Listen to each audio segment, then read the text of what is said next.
Welcome in, everybody, to the 423 Football Podcast. Today is actually going to be our Week 4 recap show, and this week's going to be a little bit different. Usually, I know we said we were getting into a kind of a rhythm the past couple weeks where we do Wednesday, Thursday, Friday shows. We'll still be doing Wednesday, Thursday, Friday shows for this week, but it'll just be me. We are actually, Brett and I are actually going to a concert on Tuesday, which is the night we usually record. So, yeah, we won't be able to, obviously, record that day. So I will be recording throughout the week, usually at night. Currently, well, obviously, it's Wednesday today if you're listening to this. But I'm actually recording at the moment on Monday night. And, boy, I am pumped right now.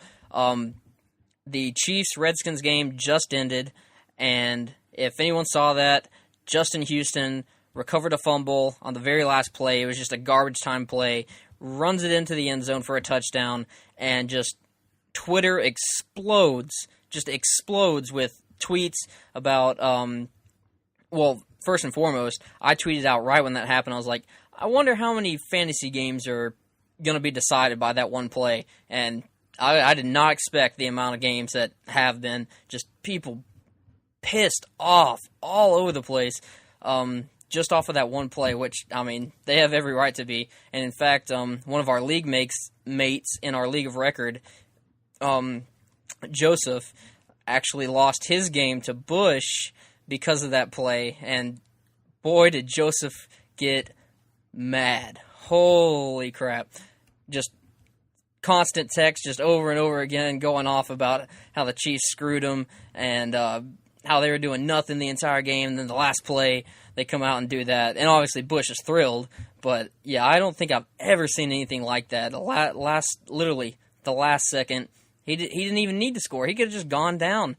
It was just, I guess, adrenaline going. He got in the end zone, and obviously it decided the fate of a lot of fantasy games. But all right, so yeah, I'm kind of pumped right now, but this will be our, like I said before, our Week 4 recap show. Obviously, all the games are done now, so I'm just going to go over a bunch of news. Obviously, this week, there was a lot of injuries and a lot of news coming out of the NFL. If you've been keeping up with our show the past couple weeks, you kind of know the routine. The recap show, I'm going to go through standouts, flops, stock ups and stock downs, and waiver wire adds, which there are a ton of because of the injuries. So, yeah, like I said, it's just going to be me mostly this week. You might hear some of the other guys later in the week, maybe on Friday for the our League of Record show. But for today and tomorrow, it's just going to be me. So, time to jump right into the news. And like I said, there's a lot of it. All right, Dalvin Cook tears his ACL and is out for the season. So big blow to not only Dalvin Cook owners, and just the Vikings in general. The Vikings just can't seem to catch a break at the moment. So yeah, out for the season. He just started to get going too, and he's one of the more exciting rookies. So big blow there. Now, fantasy implications moving forward, Latavius Murray and Jerick McKinnon are the two guys in line to see the production that Dalvin Cook had. I wouldn't necessarily say that one guy is going to get all that production, but Latavius Murray, he's not 100% right now. Jerick McKinnon actually left this last game with an ankle injury, so I don't know, it's kind of up in the air for the Vikings running backs right now. I know people have been hype on Jerick McKinnon and really down on Latavius Murray, but really neither of these guys have really proven that much. I do like Latavius Murray, I think, a little bit more just because he is that goal line back, and if you're looking for a solid running back in Minnesota, it's definitely the goal line guy. Chris Carson in Seattle, he was obviously carted off the field with an air cast on his left leg, and it is confirmed that it is a broken ankle. So he was already placed on the IR. So just another running back situation where there's guys out there that need to be picked up and that will produce fantasy points out of that backfield. It's just we don't really know who it's going to be. They say Thomas Rawls is going to be the starter in Seattle, but he was a healthy scratch last week, so I don't know how much faith they have in him. Obviously, Eddie Lacy is still there. I believe he had 11 carries this past week. CJ Prosise looks to be back, hopefully this week, so he'll probably get a lot of the passing downs. And then there's this J.D. McKissick guy that Seattle just recently got. And he had a big game. He showed some explosiveness, and maybe that's what Seattle was looking for at the running back position right now. But I guess for the fact that Thomas Rawls will most likely be the starter, I'll probably target Thomas Rawls the most out of any of these guys if I was going to try to replace Chris Carson. And again, Chris Carson, he was having a heck of a year too. He was getting into that role, kind of like Dalvin Cook. But, yeah, just sad to see that happen. All right, moving on, we got Mitch Trubisky. News that he will start Week 5 versus the Vikings. Finally, John Fox wakes up and sits Glennon. Marcus Mariota is dealing with a hamstring injury. He's day-to-day. Derek Carr, another big injury, has a transverse process fracture and will miss 2 to 6 weeks. So it's kind of a, weird time. It's a longer timetable, 2 to 6 weeks. It could be on the shorter side. It could be on the longer side. We don't really know at this point. Back issues are kind of little testy. So E.J. Manuel will start. It definitely hurts pretty much all Raiders players, in my opinion. So I don't know. It's going to be a tough couple weeks without Derek Carr for the Raiders. Julio Jones, dealing with a hip flexor. He's not expected to miss any games, so I don't know. Julio usually gets he gets these banged-up injuries throughout the year, most years, but I think he'll be fine. Jordan Matthews, on the other hand, needs thumb surgery and will be out at least a month. So just, again, taking away weapons from Tyrod Taylor in that Bills passing game. Zay Jones hasn't looked very good this year. Charles Clay, on the other hand, has looked fantastic, and I'll talk about him a little bit later in in my stock ups. Then we got Mohamed Sanu dealing with a hamstring as well, out 2 to 3 weeks. So Falcons pass catchers are looking kind of they're ailing at the moment. Then we got Corey Davis also dealing with a hamstring injury. He's been dealing with this since preseason. They've already announced that he will miss Week 5. So yeah, tough news for Corey Davis, who's trying to get something going as a rookie. Paul Perkins left this past game with a rib injury. A lot of rib injuries coming out of the NFL right now. I don't think any of them have been reportedly broken ribs, but I know there's a lot of bruised ribs, and that can be very painful as well. So, yeah, something to monitor with Paul Perkins. I do like they used Wayne Gallman a lot in this game once Paul Perkins went out, and Gallman looked pretty good. He showed a lot when he was at Clemson the past couple years. He's got a winning attitude. He plays hard. He runs hard. So, if I was looking for a running back in that Giants backfield, I'd probably be looking towards Wayne Gallman. Sticking with the Giants, Odell Beckham, he's dealing with multiple injuries right now. If anyone saw his finger get dislocated on one of those, or attempted catch in that game, and he also went down with an ankle injury as well. So I don't expect Odell to miss any time, but I don't know. He's probably a little sore and might miss a practice, maybe Wednesday or something like that. But I fully expect Odell to play. Moving on to the Packers, we got Ty Montgomery dealing with a rib injury. Obviously, this is going back to the Thursday night game. He could play Week 5. We don't really know yet. Jamal Williams also went down with a knee injury, so I think it's more likely that Montgomery plays over Jamal Williams. But if neither of them play, I really, really like Aaron Jones. He showed a lot in that game. Aaron Rodgers seemed to trust him, even passing to him out of the backfield. So, yeah, Aaron Jones could be a pretty good pickup this week. And then Devontae Adams, obviously, we saw that scary collision on Thursday Night Football. Obviously, the neck went back and straight to the face mask. Just led with the helmet. Danny Trevathan did. Trevathan's been suspended 2 games, but back to Devontae. He's reportedly fine. They haven't really released much. Obviously, with a hit like that, you can't really be fine. I don't know. That's a kind of a vague word, but he is in the concussion protocol. That's all we know at the moment. Andrew Luck will resume practice this week.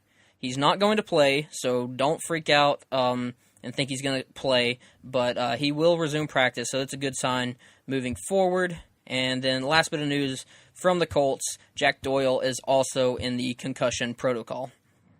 All right, so yeah, a lot of injuries this past week, a lot of news, but hopefully the injuries will subside in the coming weeks, and we'll just get to some good hard-nosed football without any ailments. All right, moving on to it's just going to be, obviously, I'm the only one here today, so I'm going to give you some standouts from Week 4 and some flops from Week 4. Standout at the QB position, I mean, who else? Deshaun Watson, 33 fantasy points, 5 total touchdowns. He lit the Titans up in this game. He was on point with most of his throws. He really got a connection going. Obviously, he's had a connection going with DeAndre Hopkins, but he really got a connection going with Will Fuller as well. And I'm starting to like Will Fuller quite a bit. This was his first game back since his collarbone injury. And I think the thing I liked the most out of this game, which I'll segue into my running back standout of the week, or one of them, Lamar Miller, 25 points in this game. And he and Deshaun Watson, they got the running game going, which I've been begging for this for Lamar Miller for weeks now. I love Lamar Miller. He's been my guy since he was at Miami. I think he's a fantastic NFL running back. But with Deshaun Watson at the helm, they were doing some read options and stuff like that, some throws out of the backfield, and it really opened up the field for Lamar Miller. And if this continues, definitely rising on Miller and Watson in the future. All right, one more, or I'll give you two more standout running backs. Le'Veon Bell, what more can you say? He's just back on track. Obviously, he had a slow start coming off of his holdout, but 30 points this game. I'm not worried about Le'Veon, and no one really should be. So yeah, that's all we really got to say from Le'Veon Bell. Bilal Powell, another standout I have. 25 points in this game. Obviously, most of it came off of that 75-yard touchdown run where he honestly, I believe he was down. I think he was tripped up and touched, but I don't know. Hindsight's 20/20 now, so he obviously scored and got the points for it. So as long as Matt Forte is out and not taking carries away from Bilal Powell, which even if Forte's back and healthy, I think they should give at least 90% of the work to Bilal Powell. He's a good running back, and he can catch the ball out of the backfield, and I just think he's underrated, really. Moving on to wide receiver standout, got Devin Funchess coming in with 19 points in this game, 2 touchdowns. Finally, Cam Newton decided to show up and play some football. Funchess, I do believe he is going to have a lot of fantasy value in the future, mainly because Greg Olsen is out right now. And Funchess can really be that middle-of-the-field guy. Kelvin Benjamin's still going to get his. He had a pretty decent game. I think he had double-digit catches and over 100 yards. But Funchess is going to get a lot of looks just because there's not many guys to pass to. And if Cam can still throw somewhat decently, I do like Funchess going forward. Granted, it was the Patriots' defense, and I think it's pretty obvious now that the Patriots' defense is just horrendous. They don't really know what they're doing right now. It's gotten pretty ugly up there in New England for their secondary players. Just one more quick name to mention: Jordy Nelson, standout at wide receiver, number one scoring receiver in this game or in this week. So, I believe he has 5 touchdowns on the year so far. I mean, you can't really say much more than that. He's going to get his. So, yeah, moving on from that. And my last standout at the tight end position, Tyler Kroft.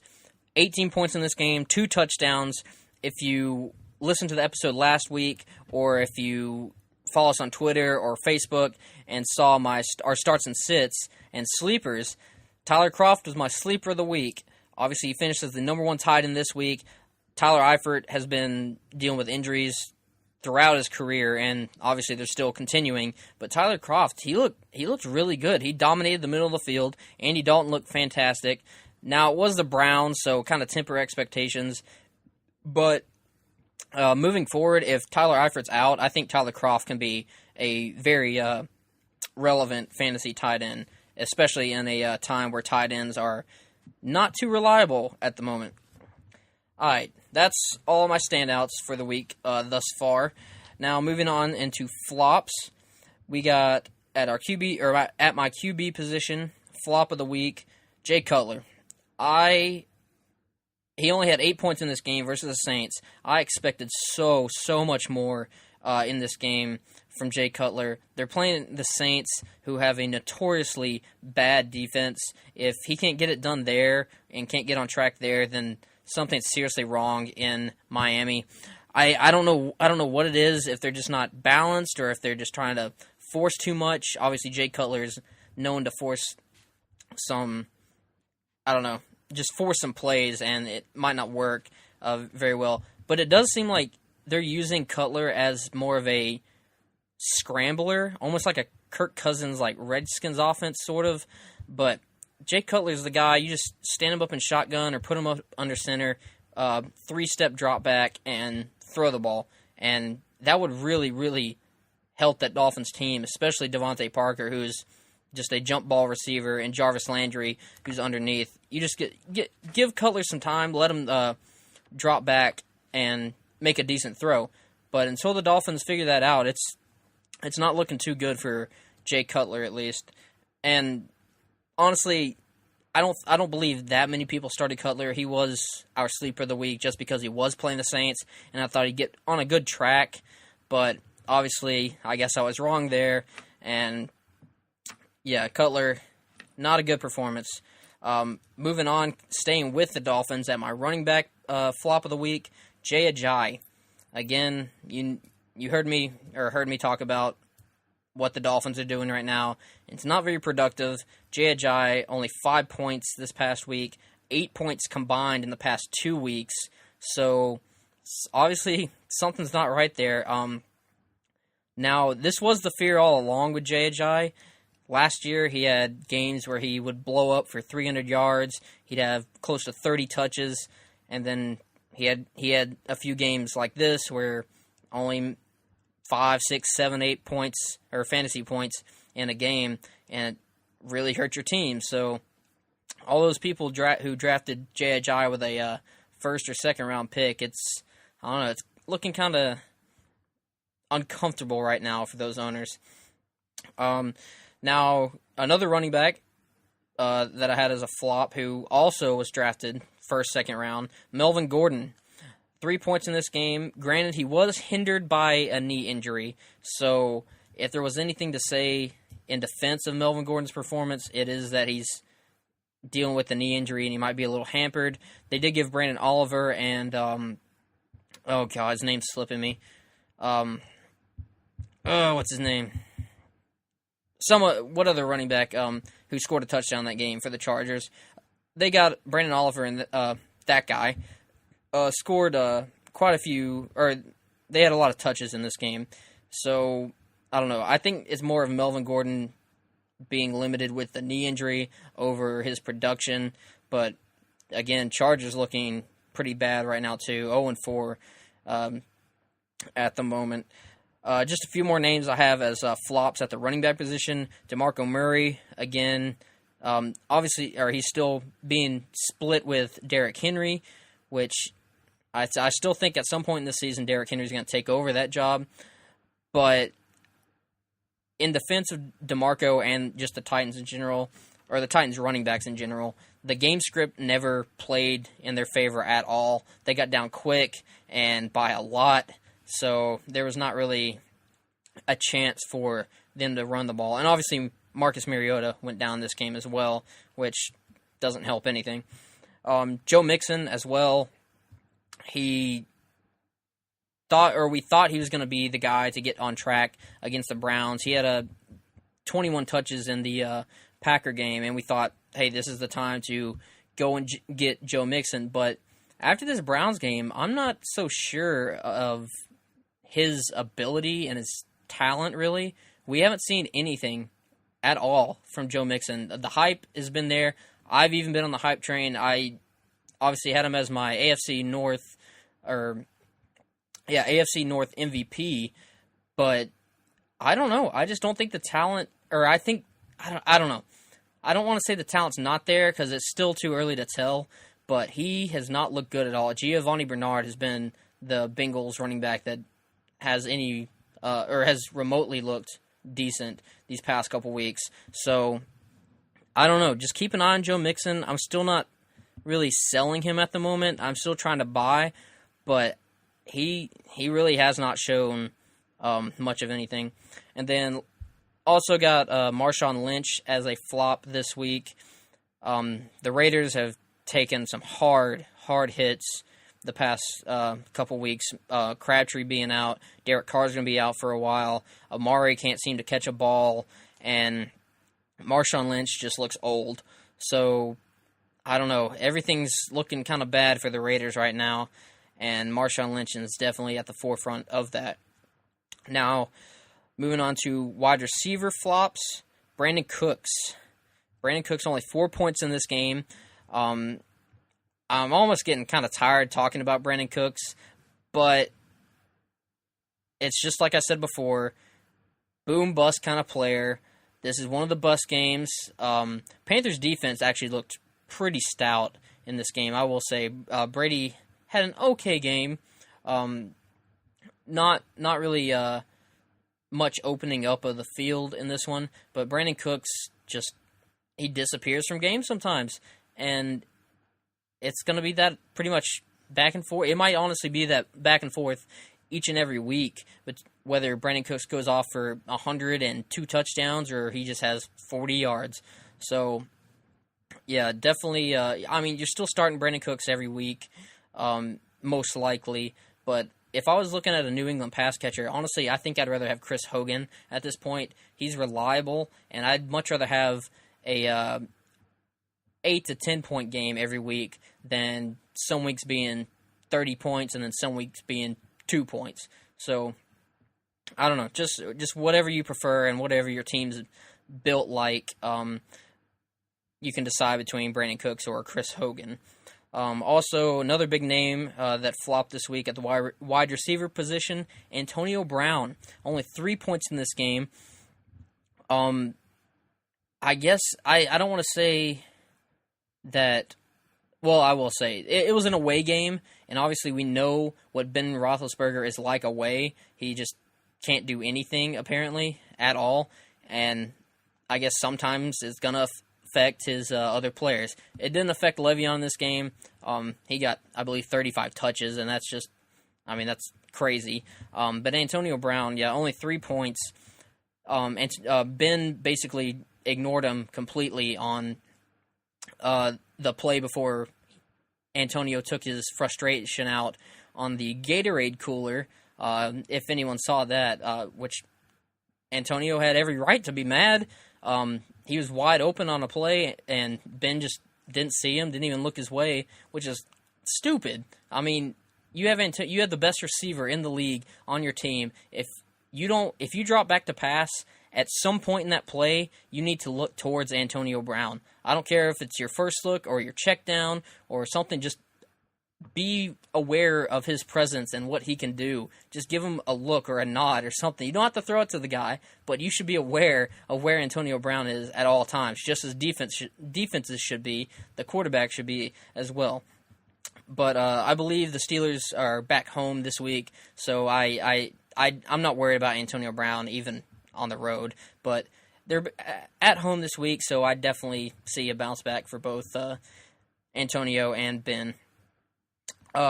Just a few more flops at the wide receiver position. Demaryius Thomas did pretty much nothing in this game. It was more of a running attack that the Broncos used in this one to get the job done. And then Amari Cooper, again, I mentioned the drops earlier.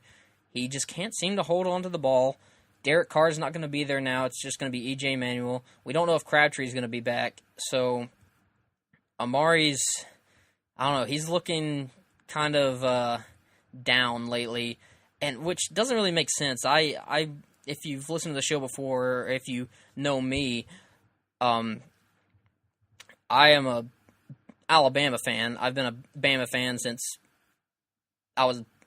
birth, and I've obviously watched my fair share of games and remember Amari playing for the University of Alabama, and he never really had drop problems in college. He was usually sure-handed, made big plays, but I don't know. He got to the NFL and it's just duck cans. He looks like Jordan Matthews almost out there. But yeah, hopefully all these flops will get back on track this week. I definitely expect better performances, especially with these high caliber names that I've listed. All right, moving into my stock ups and stock downs of the week.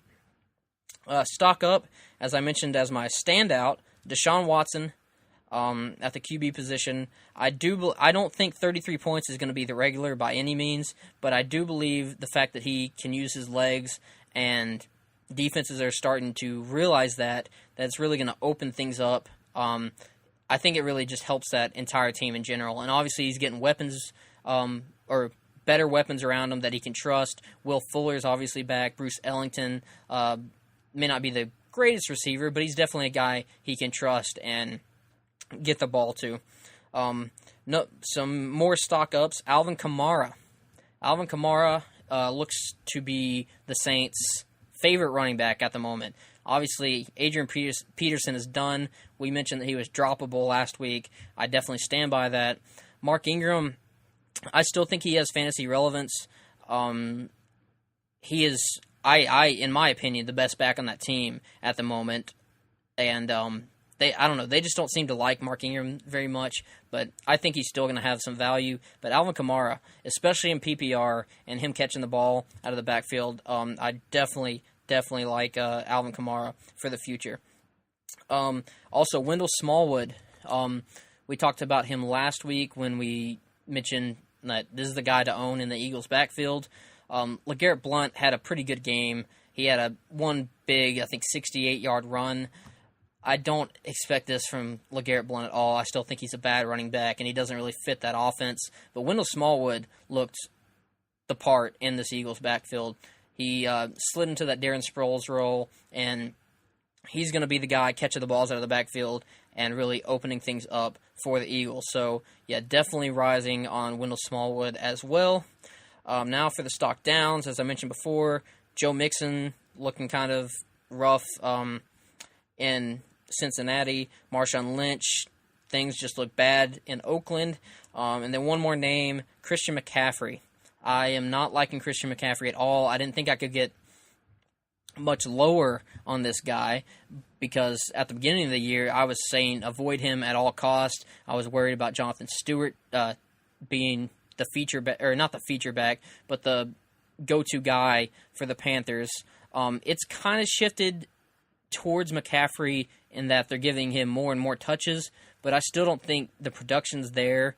I still don't think Cam can really throw those checkdowns to his running backs. Obviously, this past week, Panthers looked fantastic, but McCaffrey really didn't do much. And I don't know, maybe they get him more involved in the future, but I just honestly really want to avoid Christian McCaffrey. I'm not trying to deal with the headache of figuring out when is the right time for McCaffrey to get the job. All right, so that's all of my stock ups and stock downs. Now, into the waiver wire. This is the meat and potatoes, I guess, of this episode. The waiver wires. The waiver wire ads this week are going to be aplenty, and obviously with a lot of injuries and a lot of guys stepping up into new roles and really coming into their own. So I'm just going to run down a list of a bunch of players. I got a bunch of players listed for this week. I'll just start it off. Only got one QB on this list. Well, I'll mention two. Deshaun Watson obviously needs to be owned. I think he's going to be a better Tyrod Taylor, and you guys know how much I love Tyrod Taylor. Even if I own Cam Newton at this point, I think I'd honestly rather have Deshaun Watson rest of the season. Another quarterback I can mention, Jared Goff. I think he's definitely viable. I wouldn't start him in a one quarterback league at this point, unless you're in a deep league, like 16 teams or something like that. But 2 quarterback leagues, definitely need to own this guy. Jared Goff and the Rams are looking pretty darn good at the moment. All right, so yeah, that's all the quarterbacks really.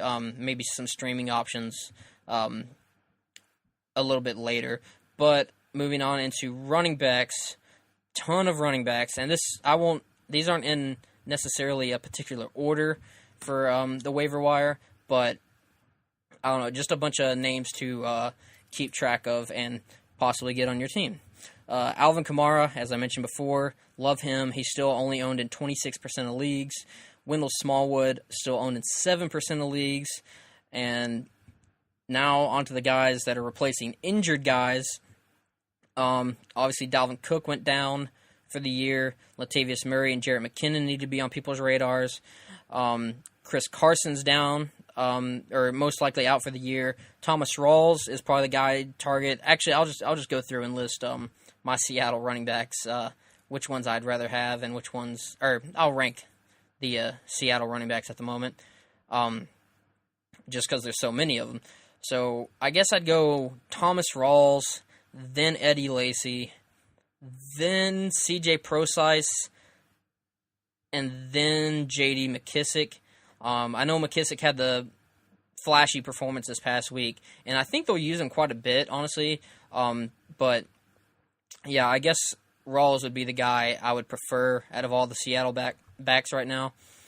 But it's kind of like a situation with the Cardinals at the moment. There's not really one back, and it's kind of a committee, and you might want to stay away from that if you don't like those touches being spread out so much. Now, also I got Aaron Jones on this list, and I guess Jamal Williams. I like Aaron Jones a little bit more just because Jamal might be dealing with a knee injury. But if Ty Montgomery and Jamal sit, Aaron Jones is a fantastic play. Honestly, I think he'd be probably a top 15 running back next week against Dallas if he were to get the starting job. Now, we got Wayne Gallman. Again, Paul Perkins, I think he's going to be out for a little bit. So Wayne Gallman would be the guy I would target in the Giants' backfield. Orleans Darkwa's still there. Shane Vereen is still there. I would rather in this order, I'd go Gallman, Shane Vereen, and then Orleans Darkwa. In PPR, I'd much rather have Vereen than all those guys, but I do like Gallman. I think given the chance, he can be a very good running back for the Giants. Again, Giants are struggling big time at the moment. Now, I mentioned Marshawn Lynch being or looking just kind of old, and that Raiders backfield looking kind of the Raiders team in general just looking diminished and injured and just kind of bad at the moment.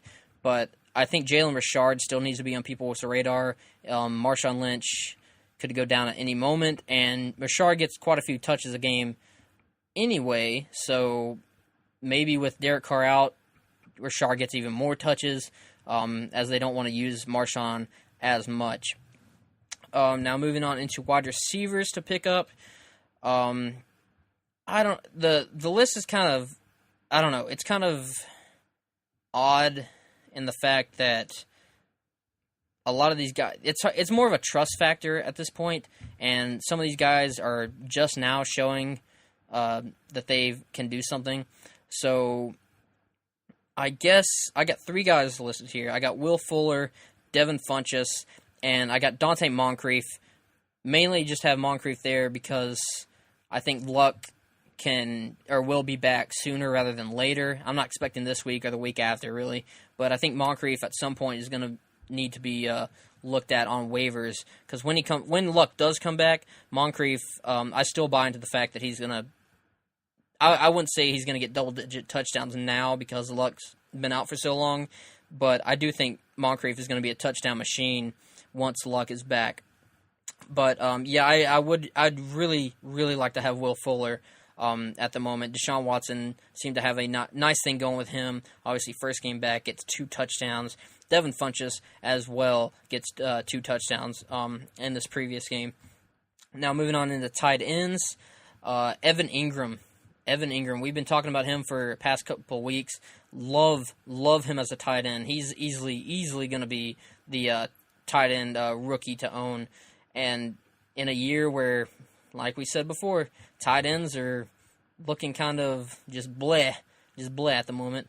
And Evan Ingram's getting targets. He's getting opened. He's basically another receiver in that Giants core. So, and Eli's been looking at him quite a bit.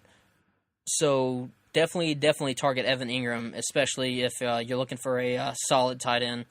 And I guess I'll mention Tyler Kroft again, just for the fact that Eifert is probably going to be out for a decent amount of time, and he's never been a guy to stay on the field, even when he's come back. So definitely a guy to look at, Tyler Kroft, maybe in the future. All right, so that's about it for this show. Hopefully I didn't ramble too much. Hopefully you guys didn't get bored with just my voice this week. But I will be back tomorrow with our Week 5 preview show. Go over the matchups as usual. Give you some starts and sits. And again, it's just going to be me for that episode. And then hopefully we'll get some of the other guys back for the Friday League of Records show. But yeah, since this week is kind of hectic and different schedule.